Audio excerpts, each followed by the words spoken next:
leading beyond labels, exploring gender and leadership style. So, way back 2022, nagkaroon tayo ng election. From SC to barangays, to president, and madami yung kandidato, matanda, bata, and girl or boy or other gender, LGBTQIA+. So, this topic is so interesting since yung iba kasi nag-aaral ng discrimination when it comes to leadership.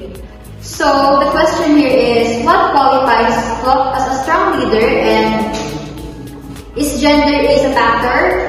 So, magkakaroon tayo ng guest from other school. So, magkakaroon tayo ng guest students, and tutulungan nila tayo sa gabi itong mga tanong. So, we have these gentlemen.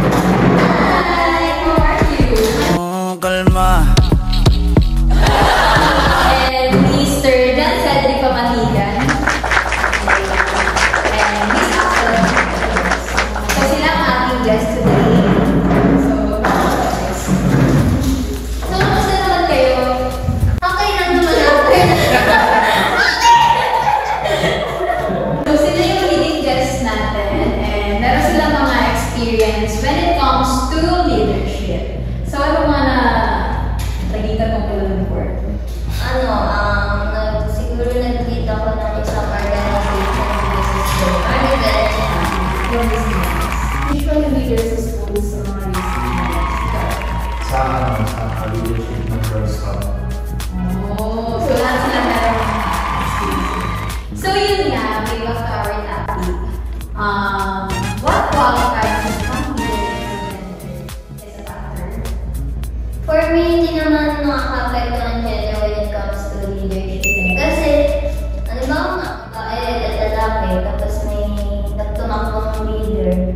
Nasa ano yun eh, yung ginagawa na lang, gusto nilang ipatugad ko ba, para maging successful ang isang team. Wala naman siya yung gender, wala siyang connect kung paano patatakbuhin yung grupo. Nandun yung ano niya is kung ano yung style mo para maging successful ka ang ginagawa. Pati as long as kaya mo support na yung magiging leader. Ikaw ba? Kung may credibility ka, wala namang sense kung anong gender mo. So, kaya, basta credible ka.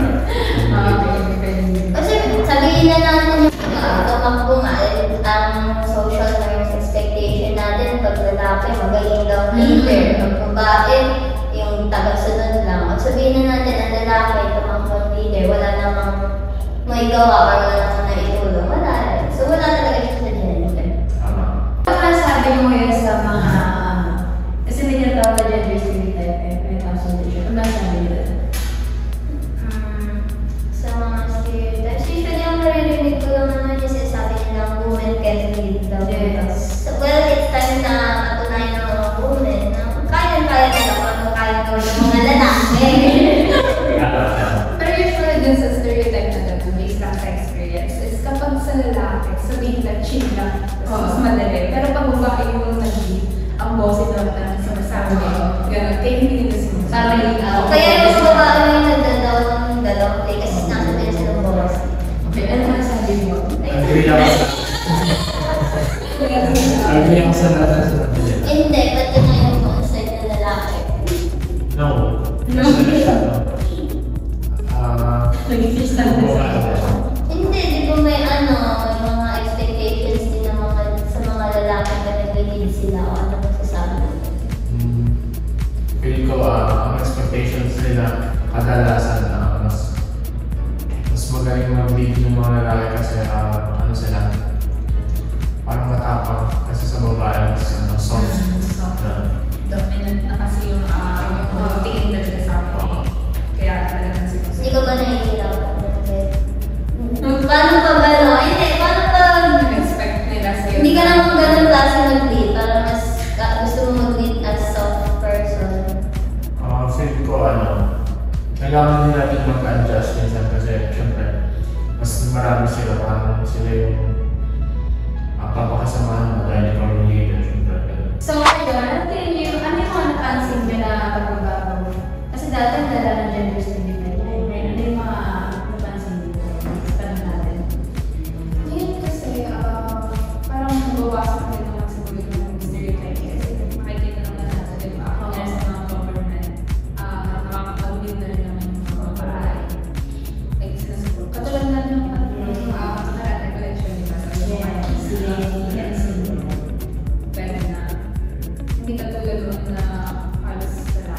rin yung stand ng babae sa nila. Parang dati pa talaga hindi pinapayagan ng babae ng lead. Tapos ngayon, nag-lead na rin sila.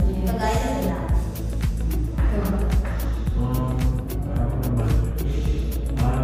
Na-place na nila partially yung pag-ibig.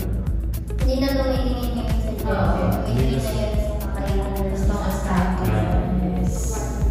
Something.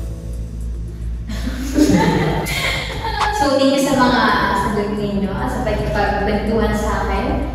So, ngayon, we can conclude na wala talagang factor ang gender when it comes to leadership. At sana tigilan natin yung mga pag-discriminate sa mga iba't ibang gender, yung mga babae, mga lalaki, or mga LGBTQIA+. So, thank you again, Ms. Jenny, Ms. Aguilar, and Mr. Benson. So, next episode ulit. Thank you!